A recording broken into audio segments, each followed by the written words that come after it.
in Portland. All I know is in Portland or wherever don't have toilet paper. We're live. We are live now. Fish, we have another epic show tonight. The star of Seinfeld and Broadway. He's also an entrepreneur. John O'Hurley joins us. We'll talk about sports and a technology that will change the world. We also talk to Eric and Lisa Martonovich, who created the acrobatic equestrian production called Gladiator the Show. Wait until you see this. Plus, we have our Schmuck of the Week. Might be the worst of the worst. And Who's Got the Swag also might be the best we've had. Ginger snaps on millennials and sports today. And something's fishy with today's fans and team allegiances.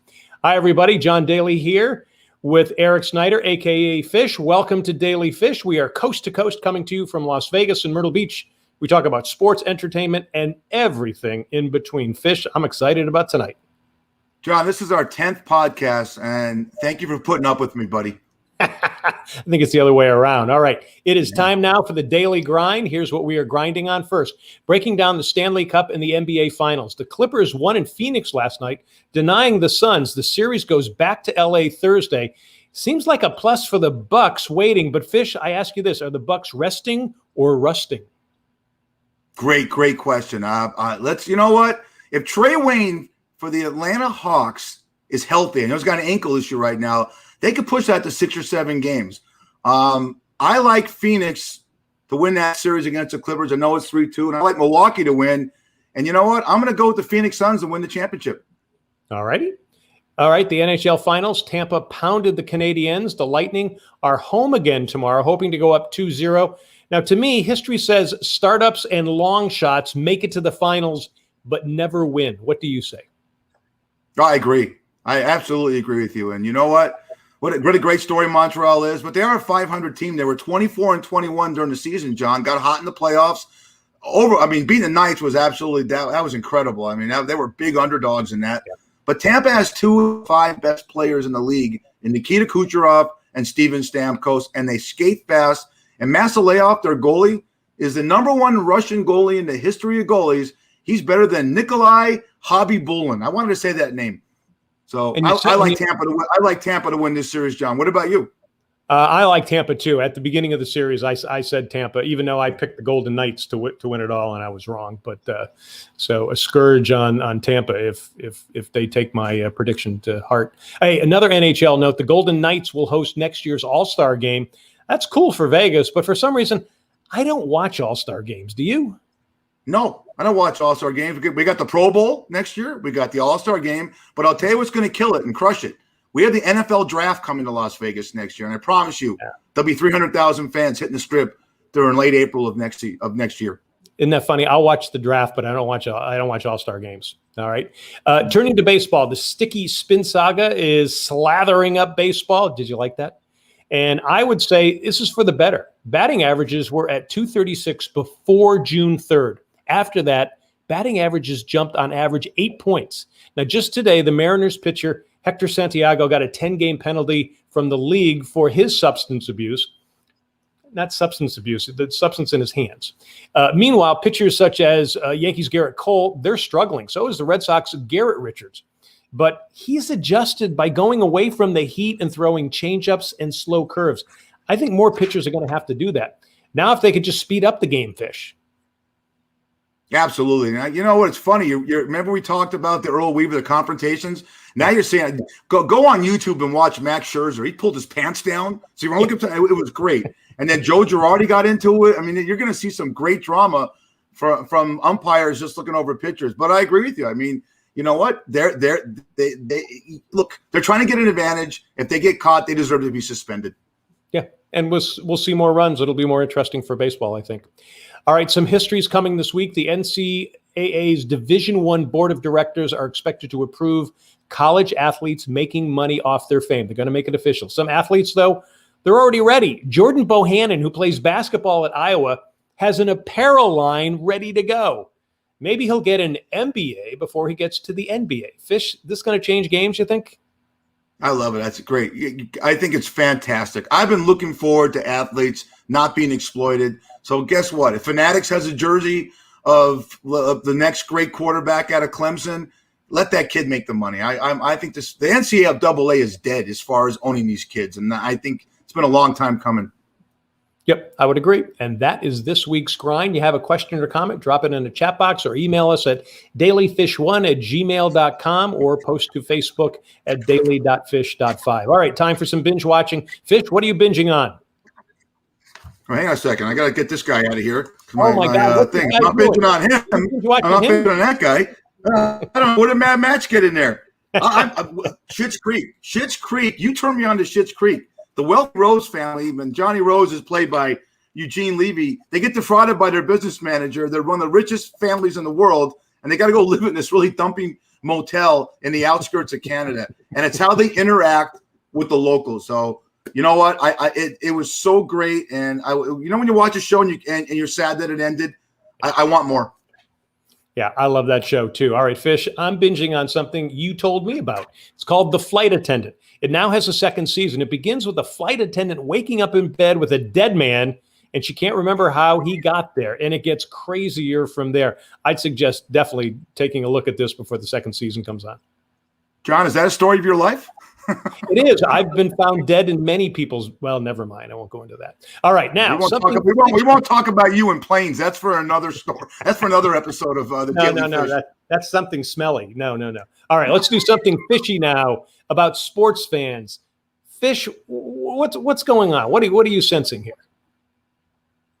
No, I'm pissed off. I mean, I always start this segment. I'm pissed off. I'm turning red over this because I'm from Los Angeles with New York roots. I say that every week. But LA Dodger fans are known for showing up in the third inning and leaving in the seventh for this. And you've been to LA for the line, we want to beat the traffic. What I witnessed in Game 5 of the Stanley Cup playoffs between the Vegas Golden Knights and Montreal, fans were booing in the third period. They couldn't even hear. I was watching on TV the standard "Go Knights, go." You didn't hear anything. And then the papers, everyone turned on this team. 3 years out of 4 in the Stanley Cup conference semifinals, and you can't conference finals. And you're going to turn on your team. Now, I know Vegas loves the Golden Knights, but I see too many people turn on our teams when they start to stink. Okay? Please love a team. Give them a chance. Stay with your team. Don't be that guy that says, well, you know what? I'm now a Chiefs fan because Patrick Mahomes is great. And you know what? If your team loses in the Stanley Cup playoffs, please continue to watch. The league needs people to watch Montreal and Tampa because guess what? That's how the league survives. Please follow your team. Please follow your sport. I'm done. There you go. Well said. All right. Hey, still ahead. Ginger Snaps explains millennials' sports habits. Folks, thanks for tuning in again. We are Daily Fish. We are live on Facebook Tuesdays at 8 p.m. Eastern and 5 p.m. Pacific. We air on DB&A television on Roku, Amazon Fire, soon Apple TV. We stream 24/7 on the DB&A television website. Follow and like us on Facebook at daily.fish.5 and subscribe on YouTube. All right. Now it's time for our schmuck of the week. And as I said in the beginning, it might be the worst. Fish? Okay. I'm going to show you the video. Looking out a sign, and down goes Tony Martin. Oh, Tony Martin, you hate to see this, you know, and I don't know what I think of this yet. I'm going to have to take a day to process what I think of the spectators on the side of the road. But, yeah, unfortunately, Tony Martin, and it was just a domino effect. When the riders are that nervous, you're smacked in there like sardines, and there's nowhere to go. So if you're sitting anywhere behind Tony. Yeah, Tour de France.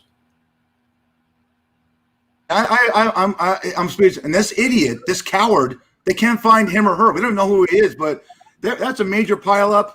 And you believe it or not, John, to tell you the truth, there's so many injuries going on right now. Don't be an idiot. Go out there and turn yourself in. Done. I'm done with that one. I agree. All right. Now, who's got the swag? On the other hand, who are we toasting? We are toasting. This is actually a good one. I'm going to show you two guys. This is Jalen Waddle. Okay, Jalen Waddle is the first-round draft pick for the Miami Dolphins. This is Jerome Baker. He is a star linebacker for the Miami Dolphins. Now, this tragedy that's going on this week, and I speak for Daily Fish. We send our condolences and we send our prayers for everyone in Surfside, north of Miami. I can't talk about it because it's so horrific. Okay, but these two guys, right? The minute that happened, they went down and they started trying to pull people out of the rubble. And finally, guys from first responders came over and go, "Who are you?" And they didn't say who they were, but they made them leave because they weren't really qualified to do it. But to this day, they're still there giving out water, and they're giving out and they're helping, and they're being there consoling people and grieving families. And you know what? Whether you're a fan or not of the Miami Dolphins, I'm not. I am today. Absolutely. And we toast them now. We got our drink of the week. What are we sipping here, Fish? This is a rum runner. I mean, it's Miami, so you know what? Rum's big in Miami, and this drink is great in the summertime. And wherever you are, if it's 115 or higher, get a rum runner in you. Cheers. Thanks, buddy. And we do wish everybody the best down there. We know it's a horrible situation. All right, the Daily Fish Drink of the Week is sponsored by Shucks Tavern in Vegas. Get great oysters, crab meat, and shrimp at Shucks Tavern. They have 2 Vegas locations. One is at Flamingo and Fort Apache, and the one on North Durango on the northwest side of town has my boy Fish overnight. Walk in there and say Daily Fish Podcast. You get a free drink.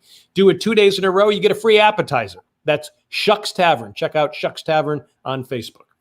All right, time now for Ginger Snaps to snap us out of our thinking. Let's bring her in. Charlotte, a.k.a. Ginger Snaps. There she is. Welcome back, my dear. Hello, hello. How are you guys? We're doing good. We're doing good. What do we got, Fish?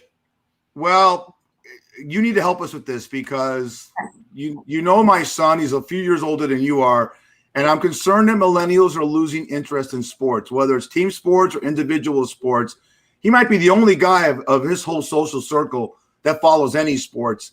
And it's very concerning to me. Are you seeing a trend with your friends, or do you follow anything? Because if your generation doesn't keep the torch going, then do we lose certain sports? Because like we said, sports is always built on ratings and fan support. So what are you seeing?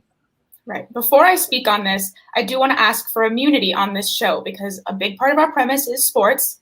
And I'm a born and bred theater kid. So like I know that football is touchdowns and other things are usually goals. That being said, I probably have opinions like I always do. I think part of it is that like my generation is not as into the routine of things as I think older generations are. Like we're not used to sitting down and like waiting every week for our shows, which we talk about a lot when we talk about binging television. But I think the same goes for sports. We don't really like to like wait till Monday night or Sunday night, or it seems like football is kind of every night now. But anyway, I think that's a little bit of it, like just the timing of it. Like, we just want to do things when we want to do them. So I think that's part of the issue. And otherwise, though, I don't know. Like, I only have theater friends mostly. So, but I don't think that it's completely going away. When I have interacted a little bit with non-theater people minimally, I have friends who definitely watch games and, sort of all hang out to watch mostly football and basketball, I think. When we went to high school, John and I, in our years, it was so huge to go to a high school football game or a high school basketball game. Did you do that? I mean, you went to high. Did your friends get into that? Okay. Yes, so definitely. when we went to games, we actually watched the games. Yeah, was it more of a social thing for you to see all your friends? Did you even pay attention to the game? Or was it, something that you really, okay, my football team is 8-1 and playing for the city championship. Did you even know that? Or it just concerns me that kids are right now are playing sports. They're not watching sports. Yeah, definitely. I mean, I definitely went to some games, not all of them. I think it depended. When we had like crosstown, like big, or like, what's that dance in homecoming? That game is also important. That one I think is when like, the energy is high and everyone's excited and you pay attention. I think other games can vary, like depending on how the teams are, like whether you're really paying attention or just kind of hanging out. But even as a self-professed theater kid, I loved high school sports. I think it just is such a different experience when, first of all, it's right in front of you, and I've never been to a professional game, so maybe it feels the same. But like to know who's on the field, to see my friends out there is 1,000 times more exciting than like really well-paid stars who, are famous. I'm like, okay, your whole job is, making a goal or a basket or whatever. But when it's your friends and then on Monday you have to like either congratulate them in the hallway or like figure out the best way to be like, oh, good game. Like, sorry, we lost, like it's so much more interactive. And that is super fun for sure. That's a good point. I like it. And of course, don't worry, like the traditions are still going strong. You know, the girlfriends or boyfriends of the who leads a team? Captain. They always come to the games with like the signs, It's usually the quarterback. The last thing I want to say in this, John, maybe football. Yeah. In basketball. That's the quarterback, the captain. Yeah. But anyway, they still come to the games with the signs that's like number 3 is for me, like whatever. We also actually had my school had a lot of interest in the golf team as well and swimming. So I think that it's maybe not so much like a lack of interest in sports. I think it's maybe like the structure of professional sports. And I don't know, you guys would know, how much is a ticket to go to a game? Like it's kind of outrageous, right? It's a great point.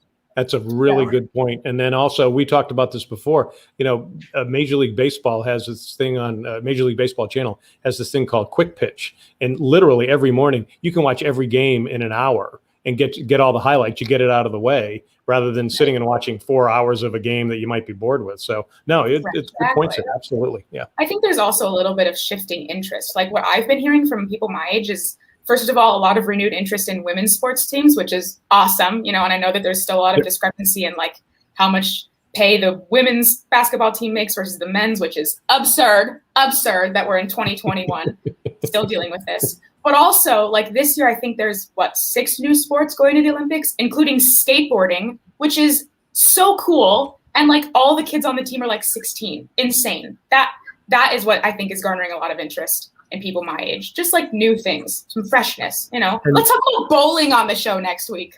There you go. That's a great segue. Why don't you bring that up Yeah, I was going to say that. Go ahead. All right, cool. All right, Charlotte, thank you so much. She is Ginger Snaps. She's going to be back next week. If you got a topic for her, email us at dailyfish1@gmail.com. Ginger Snaps, thank you so much. Thank you.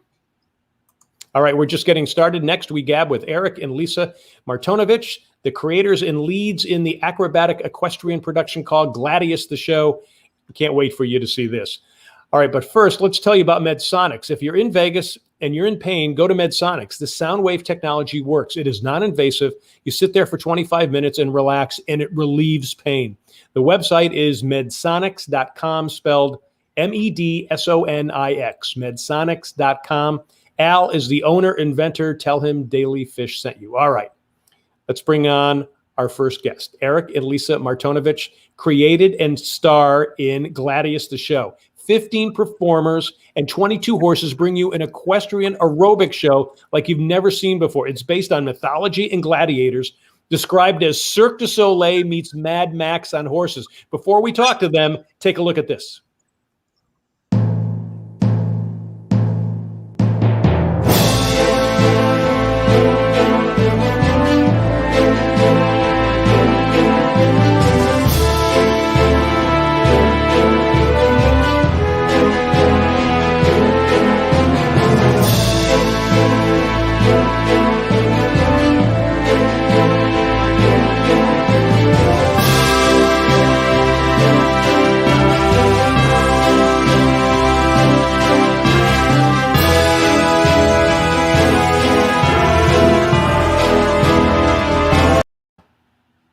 There you go. Eric and Lisa, first of all, congrats. And welcome to Daily Fish.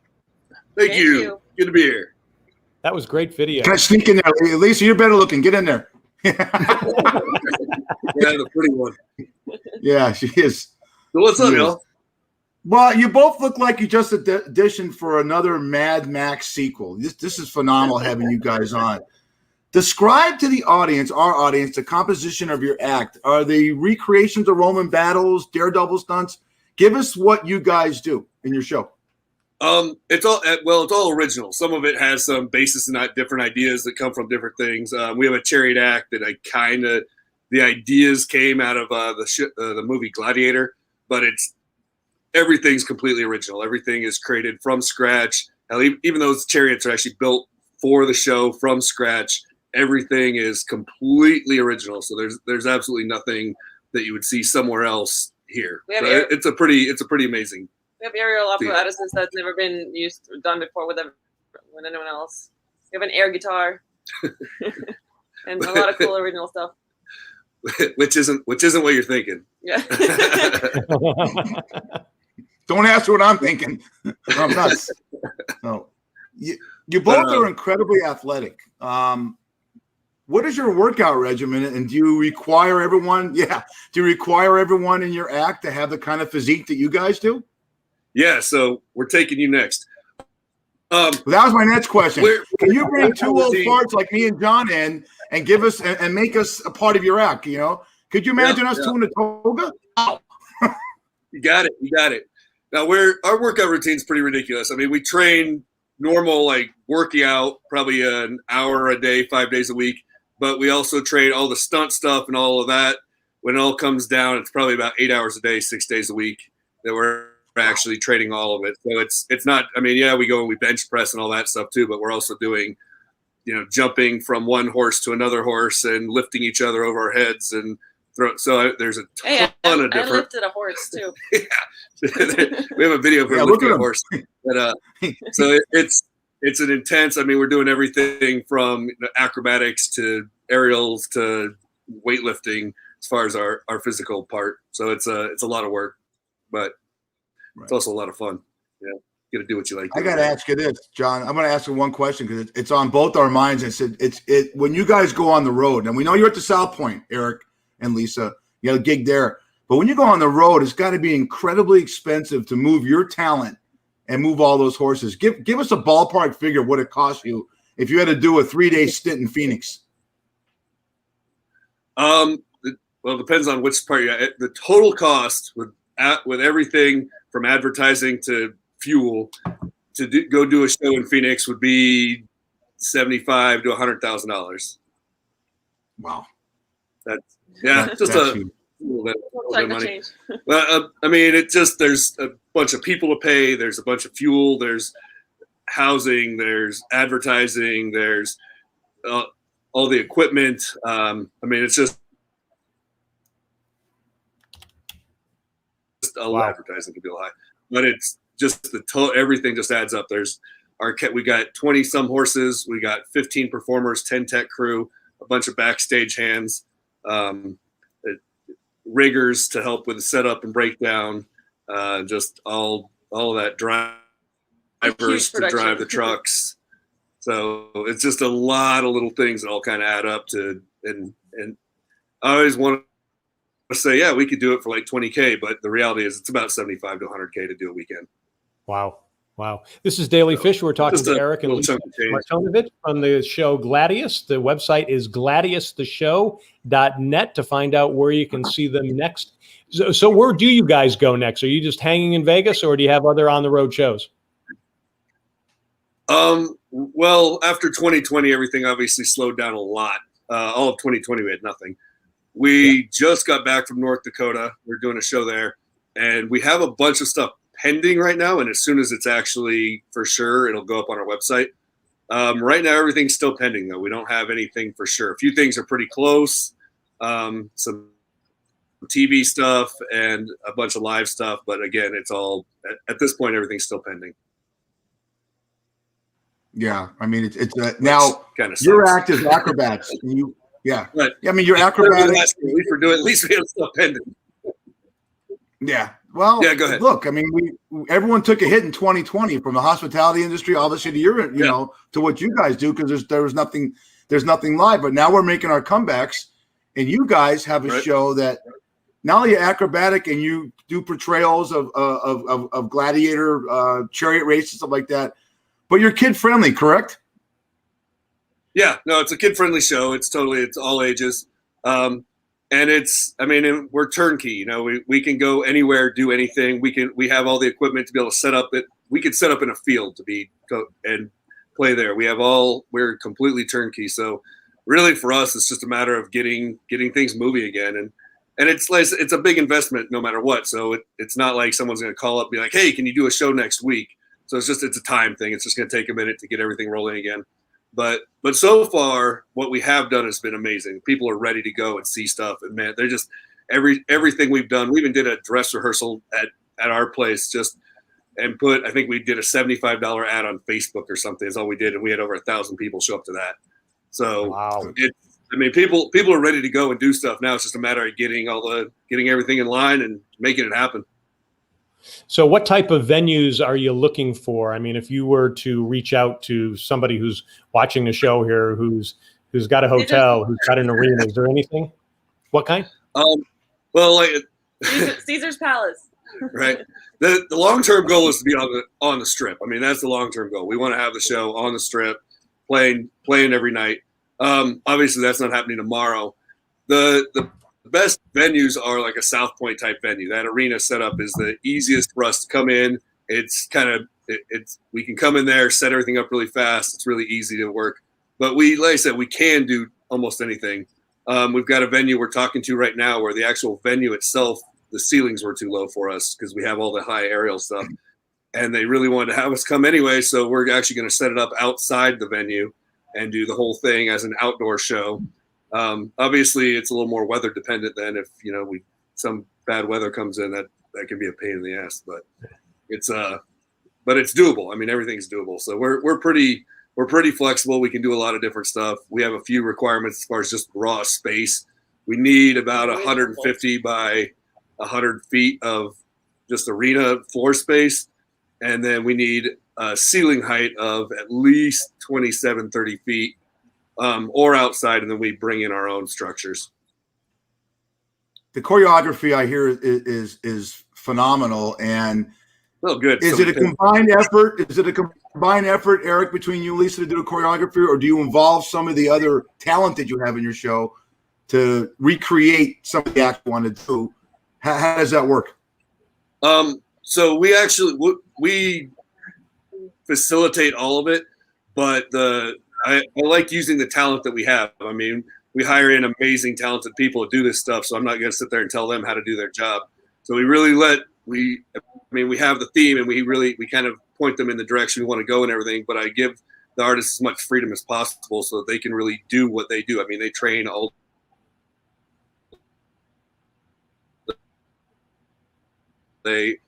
every day for however many years they've been doing what they're so for us to I like to let them do that, man. Let them run, give them some freedom.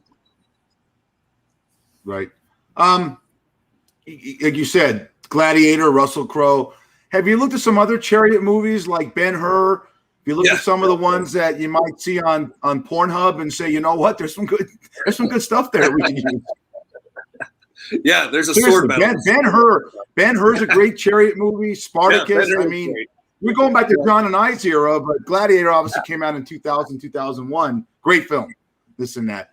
So I'm so excited to see your show that I'm really jazzed about it. Good. Can't wait to be that. We'll definitely let you know next time we're playing in Vegas and come out and check it out. It's even if we're just. We may, depending on what happens with the South Point deal, everything's still kind of up in the air with them. But as soon as they figure out the date, we'll let you know. And then if before that we end up doing another dress rehearsal, an open dress rehearsal here, we'll let you know on that too. Those are a lot of fun. Sure. Yeah. Cool. Because what you do is it's like when I first talked to you and met you guys, it was like, wow, I got to have them on the podcast because this is crazy. So. Well, John, you got anything? Well, I just wanted to know when you guys walk into Shucks and you talk to Fish, and is he always alarmed at how you look? Just the first time. After that, I got used to it. Well, you got to buzz yourself in, John. So I said you got to buzz yourself in. I saw them sitting in the foyer, and I said, "Great, this is great." I got Duck Dynasty and a pretty girl walking in. And we just and then they said what they did, and I said, you know what, apropos. So that's perfect. All right, we've been talking to Eric and Lisa Martonovich from Gladius the Show. The website is gladiustheshow.net to find out where they're going to be performing near you. Eric and Lisa, thanks so much for coming on. Good luck, and hopefully we're going to find out more about your next venue. Yeah, awesome. And our Facebook is Gladius the Show too, so it's even easier than the website. But yeah, thanks for having us. Love being here. And Fish, we'll see you soon. Yeah, we'll see you at Shucks. Thank you. You guys too. Thanks, All guys. right, guys. Thank you so much. All right, and still ahead, John O'Hurley joins us to talk baseball, golf, and changing the world, along with a big celebrity golf event he has coming up. First, check out Undercover Jetsetter. It's a TV show about travel, food, wine, mixology, and golf. We take you on trips while showing you great recipes, cocktails, and wines, and it is all shot off the iPhone. Check it out on the DB&A channel and also on YouTube. We can help your travel company get more customers. Contact us at info@undercoverjetsetter.com. All righty. Before we bring on John O'Hurley, remember this. Dancing freestyle, John O'Hurley and his partner, Charlotte Jorgensen.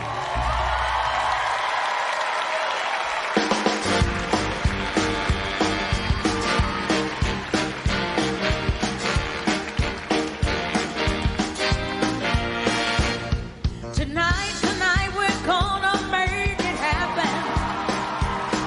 Tonight, we'll put all other things aside. Get him this time and show me some affection.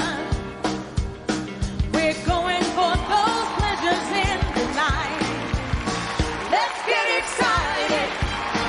We just can't hide it. No, no, no. I'm about to lose control and I think I like it. I'm so excited and I just can't hide it. Yep, that was the first year of Dancing with the Stars. He was also Peterman on Seinfeld. He still hosts the Purina National Dog Show every Thanksgiving. Plus, he's an entrepreneur with the world-changing technology. Plus, he has a great celebrity charity golf event coming up in October in Vegas. John O, welcome to Daily Fish. We look like such a bunch of old bastards with our glasses on. I'm taking mine off. I'm taking mine I can't off. see, I don't goddammit. need to see anything. You're all a blur to me. That's fine. That's fine. How are you? Great to be with you both. We are doing good. It's great. It's great having you on here. Hey, just real quickly, because some people, I'm sure they remember. I certainly remember that. How much input did you have on that dance routine? That particular routine, I had quite a bit of, because that was our freestyle. That was the end of the actual dance-off. So that was what we used to actually win the competition finally, after the controversial voting. We all know about that. Anyway, yeah. So that I had quite a bit of say, and I always did. In fact, when we were doing Dancing with the Stars, the beauty of my coach was that she actually let me use my own words to describe what the move was. So, I mean, you could say I was doing, a plie, I was doing a whatever it was. I had my own words for it. And that's what she would learn. She said, it's easier for me to learn your language than it is for you to learn mine. So that was the brilliance of having to learn very, very quickly. I remember you doing that little move in the beginning. Oh yeah. What is that? What was that? Because you use that a lot. That was I think it's, somebody will, you know what? There's a name for it. And son of a gun, I don't know the name for it. It's been a while since I've, it's kind of like a milkshake, something like that. So, yeah. Like a sippy cup. Yeah, say something. Yeah, I know. I honestly don't. I honestly don't. But I tell you, nobody had a better time on that show than I did, especially the first season, because we didn't know anything. All we were trying to do was just not fall down. Yeah. And we didn't. And we knew that after the first show, and 20 million people watched the show, that we had, it wasn't just, I mean, this was a ratings phenomena. We had 37 million people watch the final episode. I mean, I don't think they've seen numbers. I mean, those are Seinfeld numbers. Yeah. And so it turned out to be something, and how nice that it's blessed with permanence, that every year they still continue to do it. It's something that deserves to continue, because it's great television.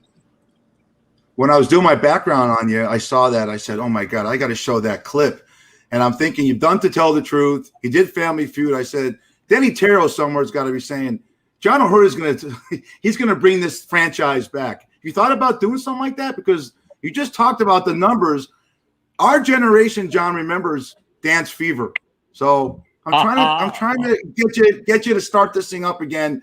And Daly's got money. He can finance it because you're terrific. Hey, I come from a generation where my dad said to me, if you could cook and learn how to dance like Travolta in Saturday Night Fever, you'll always get laid. Well, look at you. I mean, you're phenomenal. So kudos to you.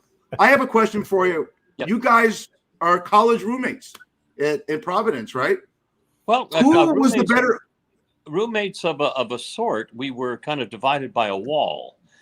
We lived in one of those single dormitory. You had your own room, but you shared a telephone line, much like the party line on Mayberry RFD or something like that. So you never knew. You could pick up it. I could pick up the phone and listen to him talk to his girlfriend, or vice versa, or whatever. It didn't matter. I mean, so the funny thing was, it was over the phone, through the wall, that when we both picked up to make a call or something like that, the first day of school, we both realized that we kind of knew each other. And we had grown up in the same town. His cousins were my best friends when I was growing up. So it was, luck of the draw. I mean, and we've been dear friends for 45 years. 46 years now, yeah. 46 years. Yeah. It's 46 years. I kiss his ass all the time. And there's not a better person on the planet than John Daly. But Well, I actually, go back to that time. No, there are. Trust me, there are. There are. Well, okay, you know.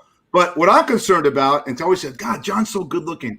Who was each other's wingman back in the day when you went clubbing in the early 80s? You're both good looking guys, but when you guys walked into a bar in Providence, I mean, it had to be. Did the girls coagulate to him, or were you the guy with the lines, or what was it? Oh no. I know what you're going to say, John. It's the story of Come on. Lynn Laws. Lynn Laws, you did remember that. I no. What separated us was not our looks. It was the fact that I was two classes older, I guess. Was it two? And I had a car, and not just a car. I had a GTO convertible. I bought for $100, but regardless, it worked. And he used to use it for dates. And he took a particular date out. And not only did he take her out in my car, he took my recommendation for the movie, which was which turned out to be a born again Christian, almost Pentecostal type of film, that people were standing up and walking to the front of the church and giving their money and proclaiming their attachment to, and it was just, this was their first date. And the only reason that he went was because I said to him, oh, look, it says at the bottom, it says, no passes allowed. Well, it's got to be a good movie if they don't allow passes. And poor Lynn Laws, she's sitting next to me, and she's like, looking at me, and I can see us both sinking down into the chair. And I go, it was O'Hurley. It was O'Hurley's idea. Oh God. I'm glad you remembered that. In fact, I told Fish that story the other day when we were prepping for this. Hey, before we get into more Hollywood stuff and more college stuff, give us your take on the Red Sox. They had another 3-game sweep of the Yankees over the weekend. I think this is a fun team. I just don't know if they're built to go all the way. What are you seeing? Because you're watching them a lot. Well, this is a slow descending evolution, I think, of a team right now.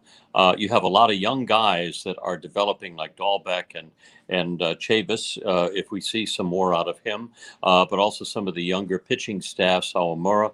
But you're seeing a lot of confidence building in the fact that they are actually better than they think they are. And I like watching that. You're watching established talents like J.D. Martinez having a great banner year, and I think that will continue. Chris Sale will come back. So the best is really yet to come. We haven't seen how good he's going to be, and hopefully he'll come back from Tommy John surgery with the arm of the ace that he deserves to be. But you've also seen a couple of other pitchers that, both in the relief ranks and as the starters, that are starting to develop a stronger sense. Rodriguez looks like he's coming back a little bit. They're just. I think their pitching staff is evolving in a good way and not a bad way. Now, That being said, all bets are off as everybody learns how to pitch genuinely now without using the O'Hurley hairspray on their roof. Aha. Now we They understand. all bought it from me, baby. It's my hair gel that's on every one of those baseballs. That's great. Are you all New England, John? Are you the Patriots, the Bruins? Are you the? I'm not much of a hockey fan, and only because I didn't grow up really around it. I like the Bruins. I'm Gretzky and I are close friends, so I always watched Gretzky play. Wherever Gretzky went, I watched. So that was kind of. But aside from that, yes, I'm Boston through and through. I watch every Celtic game. I watch every single Boston Red Sox game. Out of vision right now. I have the game up on the monitor here. But in fact, even when I'm on Broadway, I watch it on my little MLB.com on my telephone. And the conductor is out there and he's going 3, 2, 1, and then I go out on stage and I drop my phone. Sometimes I've even brought it out on stage with me. Truth be known. It's 4-4 in the fourth. I know. Nice. John, it should be said that your old roommate here picked the Yankees to go to the World Series and play the Dodgers. I have the Yankees and the Padres, so our predictions don't look too good there, Daly. I got $1,000. I got $1,000 on the Red Sox to win, and I was in Vegas early to put that bet down. It's sitting in my wallet. I think it's pretty secure. Nice. Hey, I want you to talk a little bit about Seinfeld, but I want to tell the story first because I was a news anchor in Vegas, and you and I were staying in touch. And you had been on a lot of different shows, and I remember you calling me. I'm about ready to go on and do the 11 o'clock newscast, and you call and you go, "Hey, I got a roll on Seinfeld." And I said, well, that's pretty good because the other 6 shows that you were on, they all got canceled right away. I said, if you can cancel Seinfeld, you're good. And technically you did cancel Seinfeld because you were there to the end. I took him down. I am the man who killed Seinfeld. How epic was that for you? Talk to folks about that because you really turned that into it. I mean, more than anything. You pointed to something which is true. I had a long series of being on a lot of sitcoms, and as if you're an actor and you're lucky enough to book one show in your life, that's great. I was lucky enough to be on the #1 show in the history of television, and I got to tell you, every day that I was there, it was like you knew that you were in St. Peter's Basilica. And you had that same amount of respect for the show because it was something special and you knew that it was only happening one time in your career. Yeah. All right. We are talking to John O'Hurley. He's an actor, singer, TV host, and entrepreneur. He has a great celebrity golf event coming up called the Leap Celebrity Golf. It's October 24th and 25th in Vegas. To find out more, go to leapcelebrityinvitational.com. John is also a major partner in Gold Seal Industries, which is a trash to energy solution for so many of the world's problems. Go to goldsealindustries.com. We're going to talk about that in a little bit as well. I got to tell you, one of the shows I'm really envious about is you being on the dog show. I mean, that is a great gig. And what's really cool about it, because, we talk a lot about ratings here on the show, and we talk about how the NFL has great ratings. You actually have better ratings on Thanksgiving Day than the NFL. It is the #1 show that NBC does all year long, period, unless they happen to have the Super Bowl or the Olympics. But aside from regularly scheduled shows, it's the #1 show they do. We get 32 million people watching the National Dog Show. Again, those are Seinfeld numbers. They were like Dancing with the Stars numbers. It's like I've been lucky to put my finger through the belt loops of some incredible franchises. And with the dog show, I was kind of lucky enough to help create the franchise. It began on a Tuesday morning back in 2002 when John Miller, the head of NBC Sports, called me in LA, and I answered the phone and I said, hello. And he said, woof, woof. And that was the beginning of the show. And I had no idea what I was doing. I had never been to a dog show, but he just knew that I could have a good time with it and have a lot of fun and make it a very accessible type of show. And that's the kind of the fun thing that we try to do. I'll give you an example of my learning curve. The first year, they brought the Old English Sheepdog up to the judge, which is, if you don't know what an Old English Sheepdog is, it's 80 pounds of hair and 2 pounds of actual dog. And she walks around to the back of the dog, starts picking through all of the hair. And I turn to my co-host, David Fry, and I said, David, what can you explain what she's doing? He says, John, she's putting her hands on the dog to make sure that the shoulders and the hips are aligned with the written specification of what the perfect Old English Sheepdog should be. He said, because you can hide a really bad dog with a really good haircut. And I said, you're telling me I went to junior prom. So he walks, it gets worse. So he walks, she walks around to the front of the dog and starts picking through all of the hair on the dog's head. I said, David, what is she doing now? He says, John, she's trying to find the eyes to gauge the attentiveness of the dog. And I said, really? I said, well, if she finds only one eye, she's got the wrong end of the dog. That was one of your epic lines, and Well, that was in your know, first show too. It was the first show. USA Today always put in the sports commentators quotes of the weekend, and somehow I made it to the top of the list. O'Hurley saying, "You got the wrong end of the dog." But yes, but long story short, it's been just a wonderful experience every year to gather around 2,000 of the best dogs in the country, 20,000, 30,000 people sometimes in the arena. And know that it's going out on television. It's become a holiday tradition for so many people in the country. And it gives something for everybody to watch, whether you're 4 or you're 94. You can turn the dog show on and everybody's happy. And the dogs are always happy. And it's nice to be part of, in the same way, in the same thing with Dancing with the Star. It's great television, and it deserves to be blessed with permanence. I want to tell folks this story because when I got Real TV, you were one of the first people I called, and I told you about that. I said, I'm leaving local news. I'm going to be on a national TV show, and the first thing you said was, "Oh, that's great. Now you can play in all these celebrity golf events with me." And I said, "Now there's a guy who's got his priorities." He didn't say congrats on the job, didn't say anything. Wow, you really deserve it. It's like, no, now you can play in celebrity golf events. Yes, now you can enjoy, now you can live my life. Let's talk about And you did, Fred. Oh, I did a lot of them. I had a great time, and we shared a lot of great times at celebrity golf events. Talk about your event coming up in Vegas, because this means a lot to you in many ways because of your family history, losing your sister. Talk about that. Yeah, I do. Thanks for mentioning that. Yeah, I did. I lost my sister to epilepsy back when I was 16. She was 17. And it was her last day of school, junior year. And her passing changed the dynamic of our family tremendously. And epilepsy is, a neurological disorder. And for those who don't know what it's like, I would equate it to a laptop shutting down. And that's all it is. It's the brain as a laptop shutting down. It will reboot, but it goes through a seizure. And while it is a serious disorder, it is also something that is something people can live with. And that's really what the message is trying to find a way where people can live with this disorder.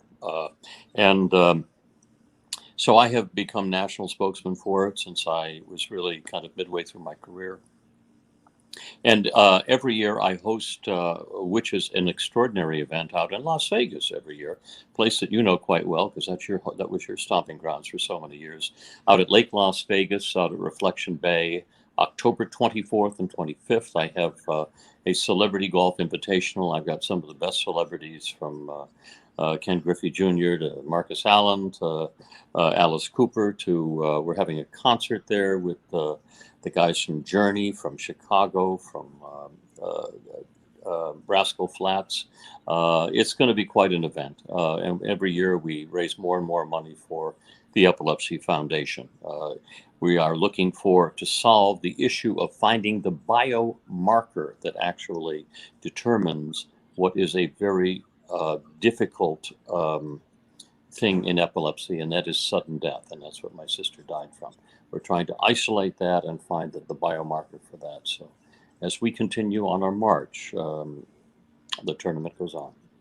Well, I think what we're going to do is that we're going to do a Daily Fish episode out there at your Oh, tournament. wonderful. Oh, yes. Great. Yes. Yes. So be ready for that. That's for sure. All right.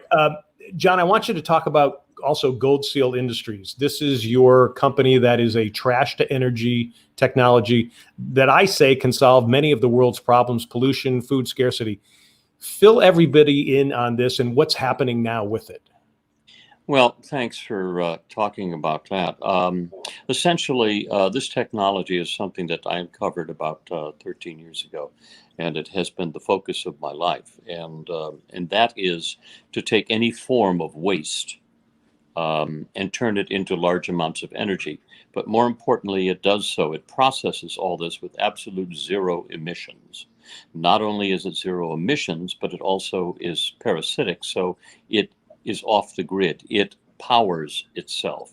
So the technology can be used to take care of all of our trash in the world. We zero out the need for any landfills. We take care of all the plastics, all of the used tires. We take care of coal, believe it or not, all of the coal mines that have had to shut down because of the administration's policy on coal. We can open them back up again because we can make coal a absolute zero emission technology. We can do things like all of the agricultural manures that are such a difficult problem. The turkey, the chicken, the hog manures, the cow, all that stuff. We can take care of all of that stuff. It disappears. You could live next to a hog farm and you would never know it with our technology. And do you have something going in North Carolina near me, right? We do. I'm happy to announce, and I'm going to be pre-announcing it because no one knows about it right now, but it's here first. The great company Butterball Turkey. Speaking since I have the great dog show on Thanksgiving Day, Butterball Turkey will be the first company in the country to assimilate this technology. They will be using it on the turkey farms for their to get rid of all of their waste and turn it right back into energy. And also it turns into a large amount of hot. They'll be using it for hot water as well. One of the byproducts that we produce is medical grade water. So in addition to being off the grid, we also produce a great deal of clean water with it as well. So it's a little bit, as you mentioned, it's a little bit like the miracle machine. And yes, it solves an enormous problem for the world in terms of how we are going to handle our waste in the future. And this is a zero emission, a zero carbon footprint answer. Wonderful. That's fantastic. So we had your wife on a few weeks ago, and John and I are very intrigued. I haven't seen her since. With Formula One racing. I just want to say that. I said I haven't seen her since. Well, if she's with me, she's not in any movies about any kind of Catholic stuff and like that. But we're intrigued with Formula One racing, and you got a chance to go to the Indy 500 with your son and your wife. Tell us about that experience, because I hear that Formula One racing, the vibe is so great and a lot of energy. I can now understand why people become addicted to racing. It was one of the most incredible experiences, and the fact that it was attached to promoting her women's golf line that she's been so successful in. Made it even more, not only personal, but just such a fascinating kind of layover of two great ideas on top of each other. And this was so wonderful. We had such a wonderful, wonderful racer that we were introduced to.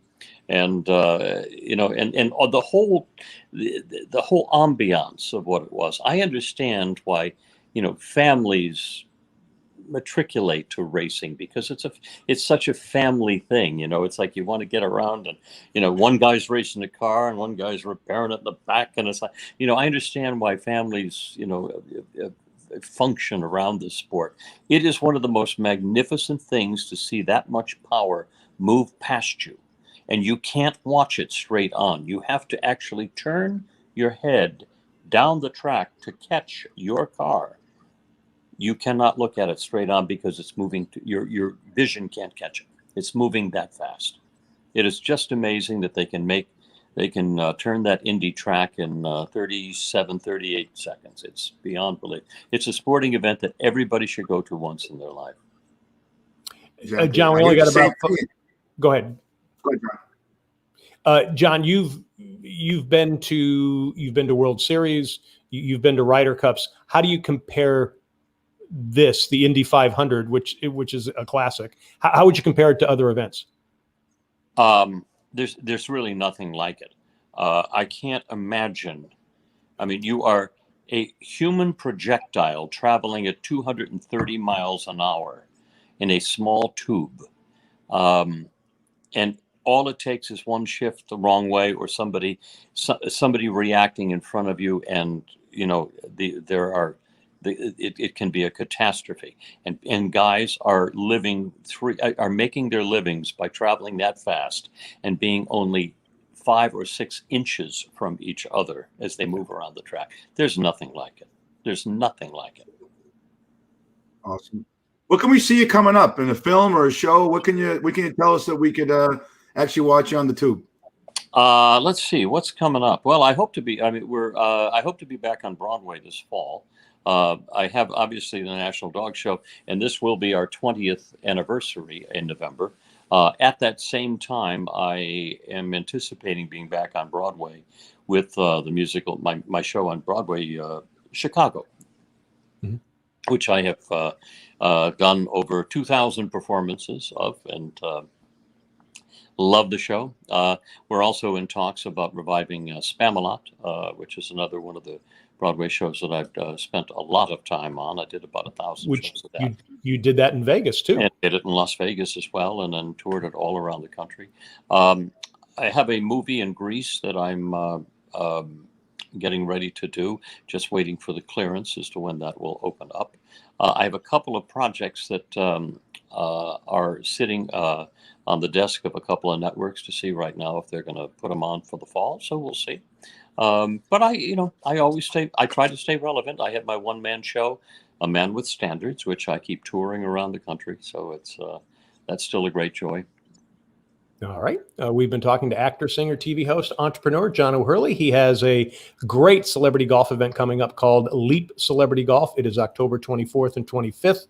To find out more, go to leapcelebrityinvitational.com. John is also a major partner in Gold Seal Industries, which is a trash to energy solution for so many of the world's problems. Go to goldsealindustries.com. John, don't go away. We're going to have you take us out here. I just want to remind people, we're going to have an update from Japan next week about the Olympics. So we want you to be here for that. So John, I don't know. Are you very good at closing out shows? I mean, can you kind of, take it away and sign off for us here? I mean, we're going to let you kind of do that. I mean, I think you've done that on a couple of shows. Mm-hmm. You got something good? I would like to share with you a little bit of advice that I once gave to Elaine when I mistakenly thought that she was having a bit of an office romance. And so I decided that I was going to play Cupid, and I walked into her office late one afternoon. I slapped down 2 tickets to the Karamazov Brothers Circus, and I tell her that she and Bob can knock off a little early to get ready. Well, she looked at me as though I had grown a second head, and she said, "Bob?" And I said, "Elaine, don't worry. I, too, am no stranger to love on the clock. As a young lad, my father apprenticed me to a honey factory in Belize. The chief beekeeper was this horrible hag of a woman with narrow teeth and a giant wart that she called a nose. Ooh, she was not attractive even by backward standards. But love is truly blind, Elaine, and as the days went on, working closer and closer together, that sweet smell of honey in the air, I knew I had to have that horrible creature. And I did. So, you and Bob have a good time tonight."